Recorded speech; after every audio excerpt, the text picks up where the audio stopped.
আজ অনেক বছর ধরে আমরা স্বাধীনতা, মুক্তি ইত্যাদির কথা শুনছি। স্বাধীনতার শাব্দিক অর্থ আছে, কিন্তু কোনো রাজনৈতিক অ্যাক্টিভিস্ট, লেখক, বুদ্ধিজীবী কিংবা মিডিয়া যখন স্বাধীনতা কিংবা ব্যক্তি স্বাধীনতার কথা বলে, তখন তার শাব্দিক অর্থ বোঝায় না। তারা একটা নির্দিষ্ট ধারণা কথা বলে। এই ধারণাটা এসেছে লিবারেলিজম থেকে। লিবারেল দর্শনে যেটাকে স্বাধীনতা বলা হয়, সেটা আসলে স্রষ্টার কাছ থেকে সৃষ্টি স্বাধীনতা, স্রষ্টার অনুগত্য ও ইবাদত থেকে বের হয়ে যাওয়া।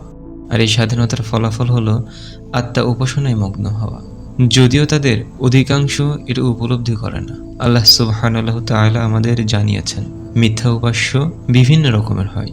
এর মধ্যে কিছু উপাস্য বাহ্যিক, আর কিছু হলো মানুষের অভ্যন্তরীণ। আল্লাহ রাব্বুল আলামিন বলেন, তুমি কি তাকে দেখেছ যে তার প্রবৃত্তি, খেয়াল খুশিকে ইলাহ বানিয়েছে? এবং জ্ঞান বিদ্যমান থাকা সত্ত্বেও আল্লাহ তাকে পথভ্রষ্ট করেছেন এবং তার কান ও অন্তরে মোহর মেরে দিয়েছেন, আর তার চোখের উপর স্থাপন করেছেন আবরণ। অতএব কে তাকে পথ নির্দেশ করবে? তবুও কি তোমরা উপদেশ গ্রহণ করবে না? অর্থাৎ মানুষ তার প্রবৃত্তি, খেয়াল খুশি, কামনা বাসনাকেই ইলাহ বানিয়ে নেয়, উপাসনা করে। তার জীবনের লক্ষ্য হয়ে দাঁড়ায় নিজের খেয়াল খুশি পূরণ করা। খাবার, পানীয়, দামি পোশাক, বড় বাড়ি, এসব অর্জনের আনন্দ তার কাছে মুখ্য হয়ে দাঁড়ায়। চোখের সুখ, কানের সুখ, শরীরের সুখের পেছনে সে ছুটে বেড়ায়। সে তার যৌনাঙ্গের ইবাদত করে, সে তার কামনা বাসনার পূজা করে। এসব আনন্দের পেছনে সে ছুটে বেড়ায়। এসব অতৃপ্ত পিপাসায় নিজেকে নিমজ্জিত করে। সে জানে সে কী করছে, কিন্তু সে নিজেকে থামায় না। কামনা বাসনা যখন মনের গভীরে প্রথিত হয়ে যায়, তখন তার জ্ঞান, তার বিবেচনা বোধ কোনো কাজে আসে না। আল্লাহ তার শ্রবণ শক্তি, দৃষ্টিশক্তি ঢেকে দেন। এই কারণেই বলা হয়, খেয়াল খুশি কামনা মানুষের বোধ বুদ্ধি ঢেকে দেয়। এমন মানুষ আল্লাহর পক্ষ থেকে আসা বার্তা অনুধাবন করতে পারে না। সে তার নিজের খেয়াল খুশির উপাসনা করে। লিবারেলিজম বাহ্যিক ইলাহর ইবাদতকে অভ্যন্তরীণ ইলাহর ইবাদতে পরিণত করেছে। আজকের পশ্চিমা তার কামনা বাসনা আর খেয়াল খুশির উপাসনা করে, যে কারণে তাদের বিশ্বাস, দর্শন, মূল্যবোধে, আচরণে, অর্থনীতি সহ বিভিন্ন ক্ষেত্রে দেখা দিয়েছে বিকৃতি। তাদের জীবনের উদ্দেশ্য হয়ে গেছে নফসের চাহিদা মেটানো, খেয়াল খুশির পেছনে ছুটে বেড়ানো, কামনা বাসনার ইবাদত করা। এটাকে তারা স্বাধীনতা মনে করছে। তারা মনে করছে তারা স্বাধীন, মুক্ত, কিন্তু বাস্তবতা হলো তারা তাদের প্রবৃত্তির গোলামি করে। আল্লাহ কোরআনে বলেছেন, মানুষ কি মনে করে তাকে এমনিতেই ছেড়ে দেওয়া হবে? অর্থাৎ মানুষ কি মনে করে তাকে কোনো হুকুম করা হবে না, কোনো কিছু থেকে নিষেধ করা হবে না? সে কি মনে করে তাকে দুনিয়াতে স্বাধীনভাবে ছেড়ে দেওয়া হবে? তার উপর শরিয়ার কোনো বিধিনিষেধ থাকবে না, আর সে যা খুশি তাই করবে? লিবারেলিজমের সবচেয়ে ভালো সংজ্ঞা পাওয়া যায় এই আয়াতে। এই আয়াত সবচেয়ে স্পষ্টভাবে লিবারেলিজমের বাস্তবতা ফুটিয়ে তোলে। আমার মতে যেটাকে স্বাধীনতা বলে, সেটার জন্য উপযুক্ত শব্দ হলো সুদাওয়াইয়াহ। আধুনিক লিবারেল মানুষ মনে করে তাকে হুকুম করার মতো কেউ নেই, কেউ তার উপর রাজত্ব করে না, কোনো কিছু তার জন্য নিষিদ্ধ না। সে কারো কথা শোনে না, কারো অনুগত্য করে না। তার মন যা চায় সেটাই সে করে। বাস্তবে সে তার খেয়াল খুশির ইবাদত করে, নিজের প্রবৃত্তির গোলামি করে। বাহ্যিক ইলাহের দাসত্ব ছেড়ে সে অভ্যন্তরীণ ইলাহের দাসত্ব করে।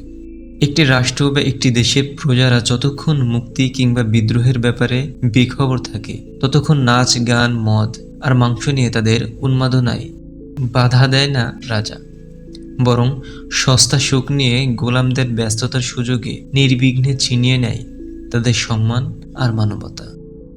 এই হলো আজকের আধুনিক প্রজাদের মুক্তি আর অধিকার। অধিকার আর স্বাধীনতা হলো ওইসব সস্তা সুখ আর সাময়িক বিনোদন কেনার সক্ষমতা, যা দাসত্বকে টিকিয়ে রাখে, দীর্ঘায়িত করে। এ এক শিকলে বাঁধা স্বাধীনতা। রাজারা জনগণের ধন সম্পদ, সহায় সম্বল বৈধভাবে লুট করে। দিনের বোঝা কাঁধে নিয়ে আত্মহত্যা করে মানুষ। শেয়ারবাজারে সর্বস্ব হারিয়ে ঝাপছা চোখে ছাদ থেকে লাফিয়ে পড়ে মধ্যবিত্ত। বাধ্য হয়ে ডাস্টবিনে কুকুরের পাশে উবু হয়ে বসে খাবারের খোঁজ করে শিশু। বেকার হয়ে ডিগ্রি হাতে দাঁড়ে দাঁড়ে ঘুরে বেড়ায় যুবক। নিজ ভিটে থেকে বিতাড়িত হয় কৃষক। পঙ্গু হয়ে যায় অর্থনীতি। কাল যে সম্মানিত ছিল, আজ সে লাঞ্ছিত। অন্যদিকে রাজা আর তার সাঙ্গপাঙ্গরা গাড়ি, বাড়ি, পোশাক থেকে শুরু করে খাবার দাবার, এমনকি হাত ঘড়ির পেছনেও ওরাই কোটি কোটি টাকা। এই রাজারাই মুসলিম উম্মার ধন সম্পদ তুলে দেয় উম্মার শত্রুদের হাতে।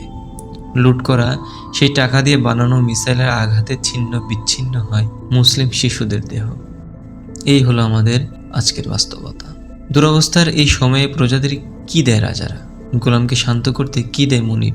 মুনিব তার গোলামদের স্বাধীনতার সীমানা বাড়িয়ে দেয়। কেমন স্বাধীনতা জানেন?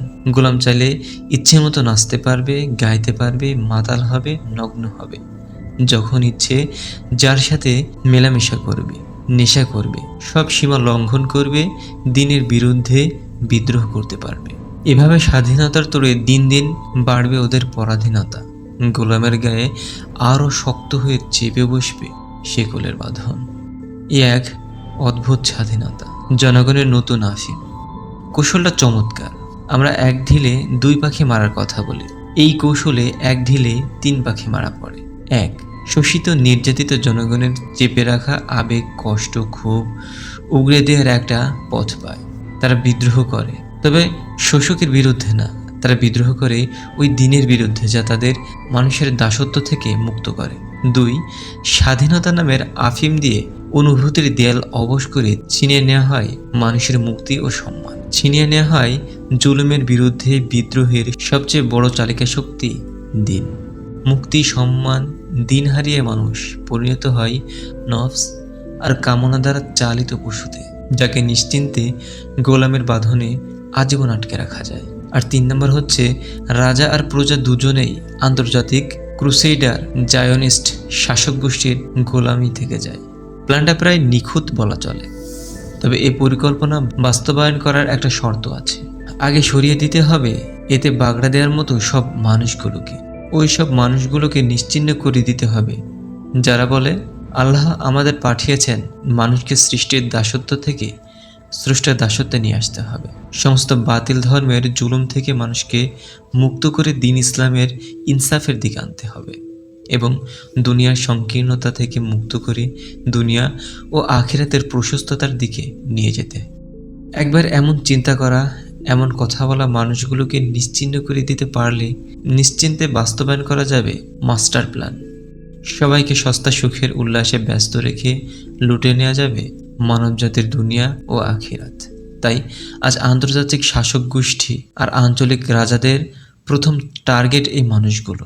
সব অস্ত্র ত্যাগ করা তাদের বুকে, সব প্রোপাগান্ডার তীর তাদের দিকেই, তাদেরই থামাতে এই মহাসমারোহের আয়োজন।